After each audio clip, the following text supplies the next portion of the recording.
Islam pecah jadi 73, kuwabe sesat sing bener siji. Nek pintu sing bener golek ono bahasa langite. Karena bahasa langitnya sama, yang disampaikan Yesus, yang disampaikan Buddha, yang disampaikan semua nabi-nabi yang pernah ada, baik itu Buddha, Hindu, Kristen,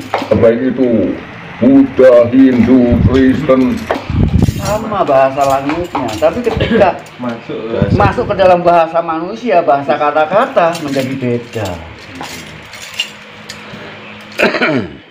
Dualisme kan ya? Hah? Dualisme ya? Pasti ketika masuk ke dalam bahasa, masuk ke dalam dualitas. Karena bahasa itu selalu terkait dengan dualitas, baik buruk. Tapi seringkali diartikan sama orang Islam samawi. Seringkali kan diartikan agama Islam itu agama samawi, Kristen samawi, Hindu Buddha bukan agama samawi. Keliru, kabeh agama itu samawi. Yang dimaksud samawi itu, yang dimaksud langit itu apa? Langit kene, nang dindiake langit. Nang ngisor bumi ana langit. Maksud langit itu kan kenyataan.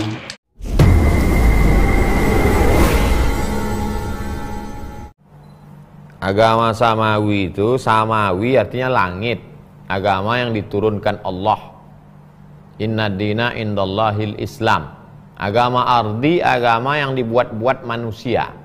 Berdasarkan hasil karya cipta karsa manusia. Ardi, bumi, manusia yang membuat-buatnya.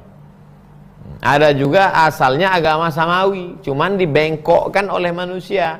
Namanya tahrif, penyelewengan, penyimpangan. Inna nahnu nazzalna dzikra, kami yang menurunkan Al-Quran, wa inna lahu lahafizun, kami yang menjaganya. Sampai hari kiamat tidak akan bisa diselewengkan orang. Jangankan mau menyelewengkan ajaran Islam, selewengkan aja satu huruf dalam Al-Quran, ketahuan. Kenapa? Penghafal Quran di pondok-pondok tahfiz. Fa itu aja kau jadikan wa, langsung komplit. Wa wailul lil musallin, langsung makmum di belakang. Pa. Cobalah kalau nggak percaya. Umat Islam ini nggak bisa main-main, karena Al-Quran ada yang hafal, Sahih Bukhari ada yang hafal, Arba'in banyak yang hafal. Siapa yang menghafal itu? Orang. Kenapa orang itu bisa hafal? Allah mau menjaga agama ini.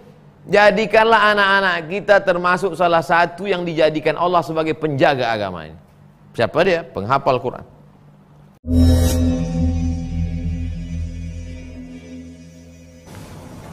Hati-hati dengan kalimat ini ya. Wa minan nasi may yu'jibuka qawluhu fil hayatid dunya wa yushhidullaha ala ma fi qalbihi wa huwa aladul khisam. Di antara sementara manusia, Anda akan temukan orang-orang yang retorikanya begitu cantik, kalimat-kalimatnya menarik. Awas, hati-hati. Sesekali dia akan mengambil nama Allah, ayat-ayat Quran untuk menguatkan argumentasinya. Wa huwa aladul khisam, padahal dia musuh yang paling nyata. Baik, Bapak Ibu sekalian pernah mendengar kalimat ini? Semua agama itu sama, menuju pada Tuhan yang sama, cuma dengan cara yang berbeda-beda. Anda katakan tiada Tuhan selain Allah, tapi Anda katakan semua agama yang lain sama. Dan itu dikemas dengan kalimat yang sangat indah, gitu kan? Padahal kata Allah itu yang paling berbahaya. Ya. Maaf ya, kalimat ini oleh orang jahiliyah pun tidak pernah diucapkan. Silahkan cek ya. Demi Allah saya katakan, orang-orang jahiliyah ketika datang kepada Rasulullah SAW membawa proposal, mereka mengutus orang-orang terpercaya di zamannya. Masya Allah, datang pembesar-pembesar mengatakan, ya Muhammad SAW, kita memang berbeda. Tapi perbedaan kita tidak lantas menjadikan kita harus berselisih dan berperang. Cukup saja begini, kami sekarang ikut menyembah Tuhan kamu, besok kamu menyembah Tuhan kami. Jelas ya?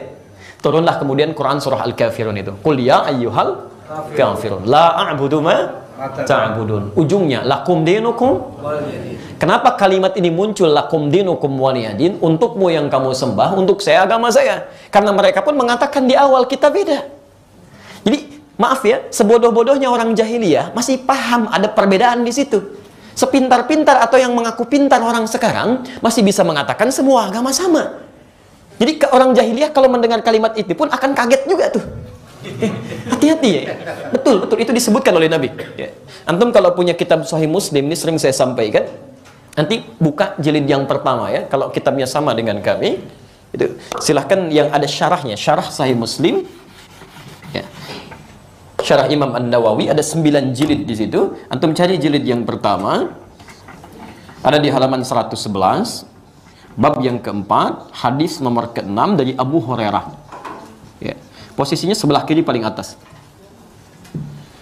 Cetakan Darul Hadis kalau mau sama. Ya, tahun 2002. Harganya 450.000. Baik, teman-teman sekalian, saya bacakan hadisnya ya. Qala an Abi Hurairah radhiyallahu ta'ala anhu qala. Ya, disampaikan hadis riwayat Abu Hurairah, semoga Allah meridai kepada beliau. Lihat kalimatnya. Qala Rasulullah SAW. Satu kali Rasulullah SAW pernah bersabda, sayakunu fi akhiriz zaman, akan nampak nanti di masa yang akan datang, di akhir-akhir masa, dajjaluna kadzabun, ada orang-orang yang terbiasa berdusta, tapi sifatnya disebut dengan dajjal. Ingat ya, ada Masihid Dajjal, ada Dajjal, itu beda ya. Kalau Masih Dajjal, itu Dajjal yang disebutkan oleh Nabi sebagai makhluk ya khusus yang menjadi tanda terakhir tentang datangnya akhir zaman. Ya. Tapi kalau Dajjal saja tidak menggunakan Masih, itu artinya sifat-sifatnya.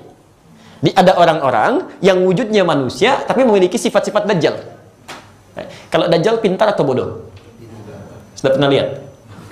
Belum ya, tapi dengar ya kisahnya. Kalau tidak pintar bagaimana bisa menipu orang? Ya kan? Dan luar biasa yang ditipu tuh. Ya. Saya kemarin banyak menangis Pak Bu ya.